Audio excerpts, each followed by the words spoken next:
বৈশাখের কথা নয়, পোড় খাওয়া বৈশাখে তার জন্মও হয়নি। কালজয়ী সীতার সাথে অথবা মহাভারতের দ্রৌপদীর সাথে কোনো মিল ছিল না তার। উর্বশী, রম্ভা, বিষ্ণুপ্রিয়ার মতো অপ্সরা ছিল না কোনোদিনই। মেয়েটি নিজেকে ভাঙতে ভাঙতে তৈরি করেছে এক নিখাত প্রতিষ্ঠান। মেয়েটি স্টেশনের ঝুপড়ি থেকে বেরিয়ে আসা এক ইতিহাস। রাতের ট্রেনের হুইসেল দিয়েছে সাহস, শকুনের তীর্যক চাহনিতে শিখেছে ঘৃণা, আর সূর্যের আলো দিয়েছে তেজ।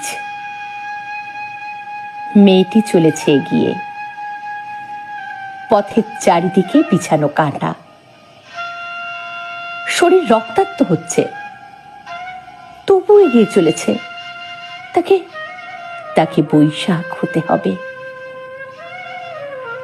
এক টুকরো জ্বলন্ত অঙ্গার হয়ে ঝুপড়ি পুড়িয়ে আলো বাতাস এনে দেবে।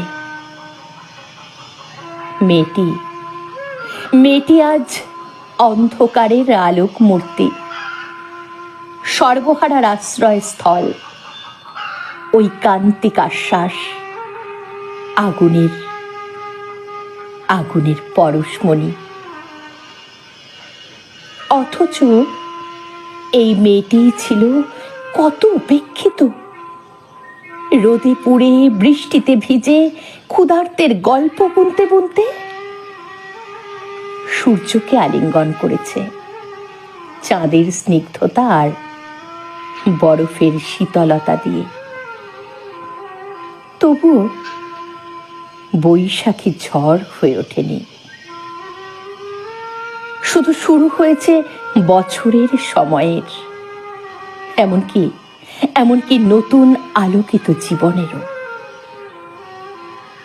বৈশাখী এক আদৃত সত্যিকারের শুরু, এক স্রোত, সমাজের আবর্জনাকে যে শুধু ভাসিয়ে নিয়ে যায় প্লবতার সূত্র মেনে।